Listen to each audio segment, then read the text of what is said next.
Hey guys, what's going on? Dr. Frank here, the founder of Addiction Mindset Recovery Coaching Programs. And in today's brief video, I want to talk about the first 24 hours of nicotine withdrawal. And I want to tell you about my experience with it. Here at Addiction Mindset Recovery Coaching, we help people quit nicotine, THC, energy drinks, pornography, and a whole host of other addictions. So be sure to subscribe below for information that will help you get sober and then enjoy the best recovery possible. So without further ado, what was my first 24 hours of nicotine withdrawal like? Well, let me preface it. I was addicted to chewing tobacco. I was addicted to vaping. I had smoked cigarettes at one point in my life. I had smoked cigars at one point in my life. So I was truly the definition of a nicotine fiend.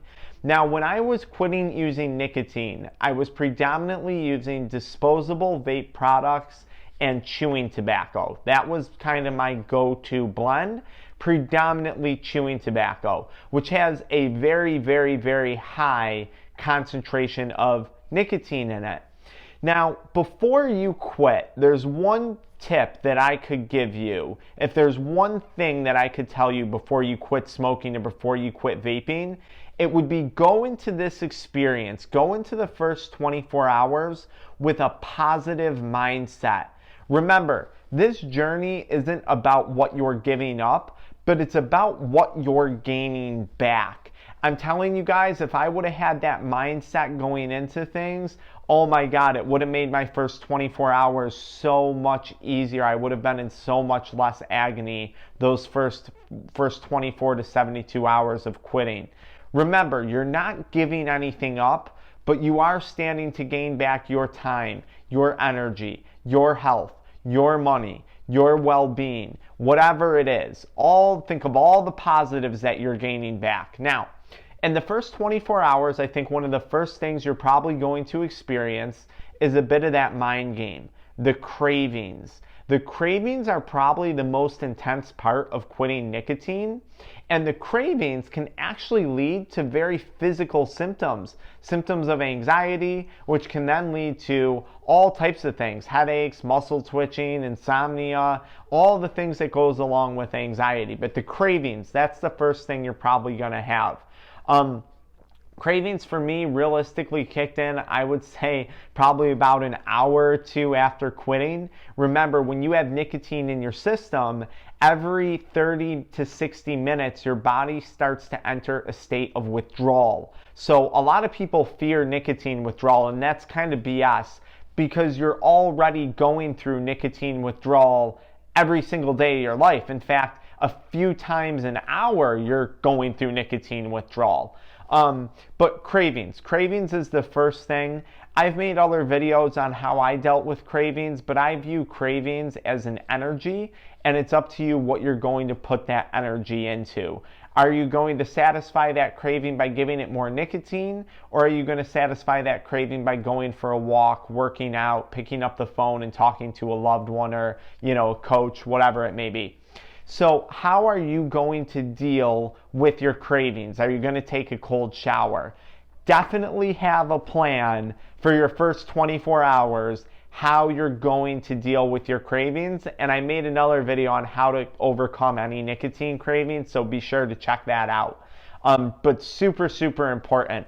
One of the ways that I like to view my cravings for nicotine when I first quit was when you smoke or when you use nicotine products, your brain has billions more receptors in it, nicotine receptors, than someone who doesn't. So when I would get cravings, when I would get withdrawal symptoms, I would view that as all those tiny little nicotine receptors starving and dying off.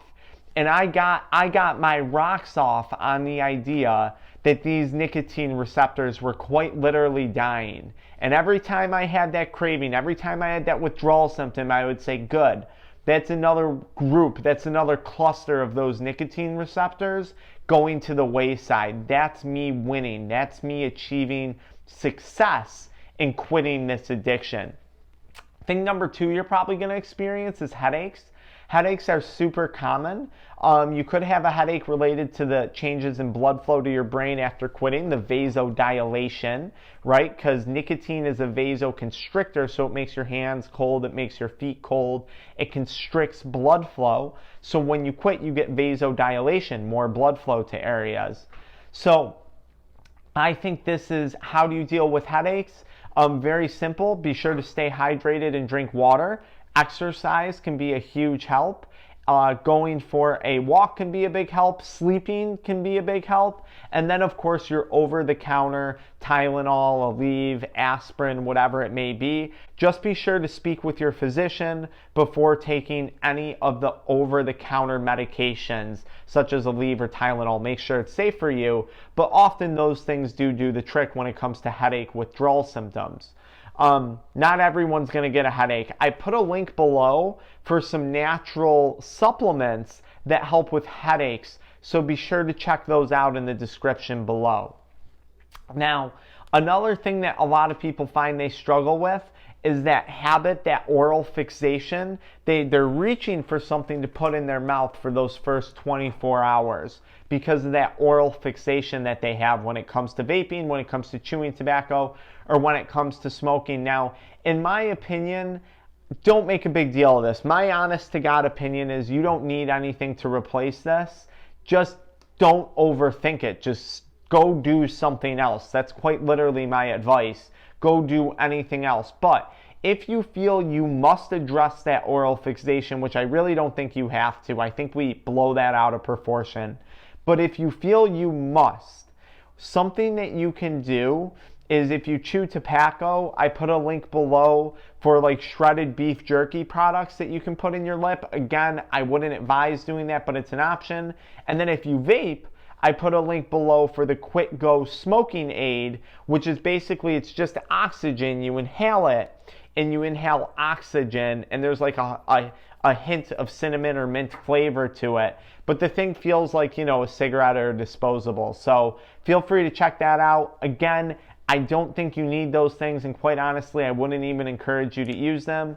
But for people who want to give that a shot, who really feel they need some extra support with that, I put links below in the description. Now, so we have cravings, we have headaches, we have that oral fixation, that obsession. I don't think you should be surprised if within those first 24 hours, you start to feel some anxiety and some depression.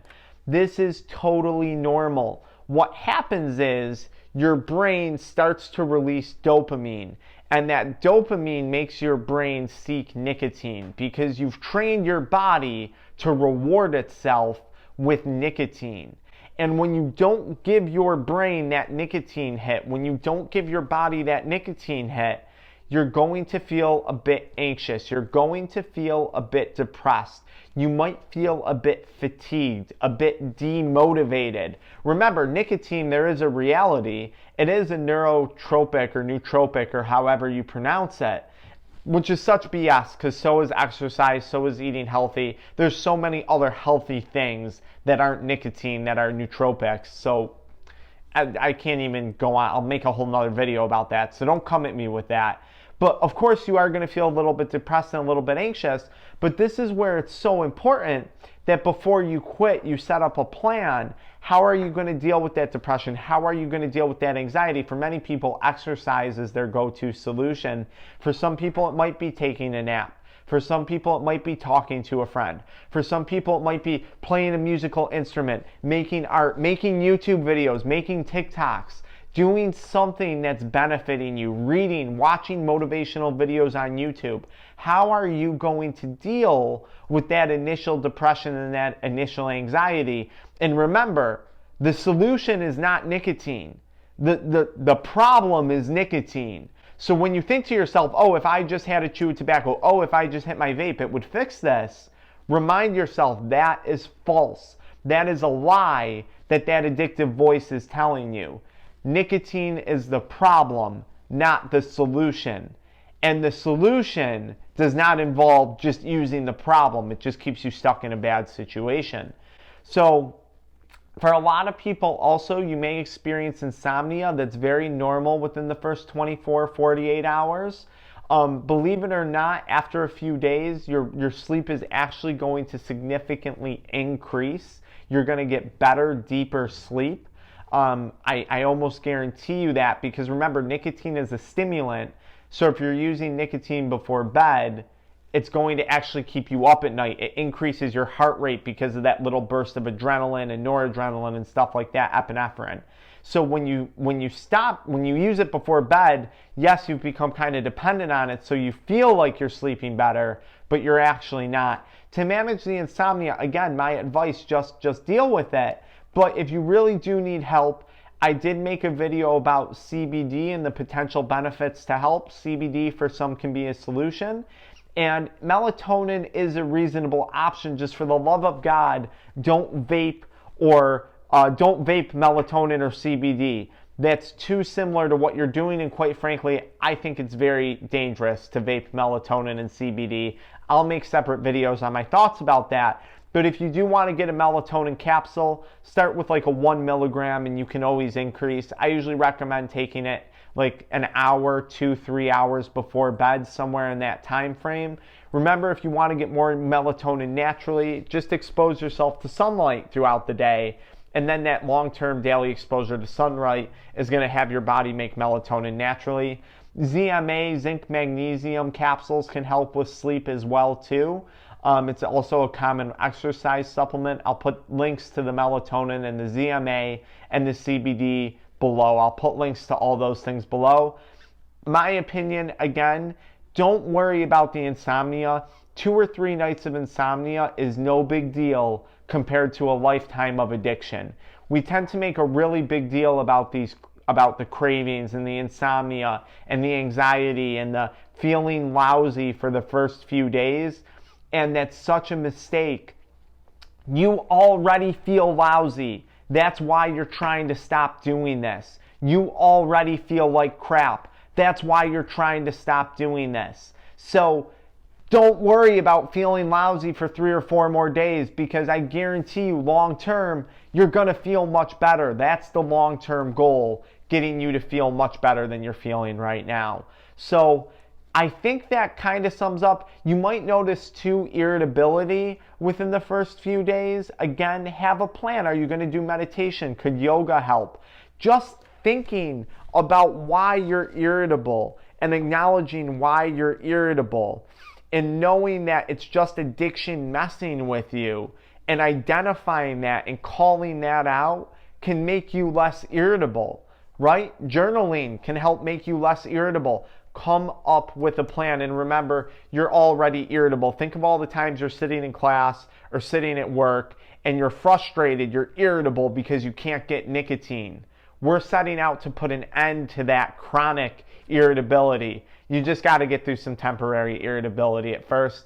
My opinion on the first 24 hours, I find this to be a neat analogy. View the first 24 hours as climbing a mountain.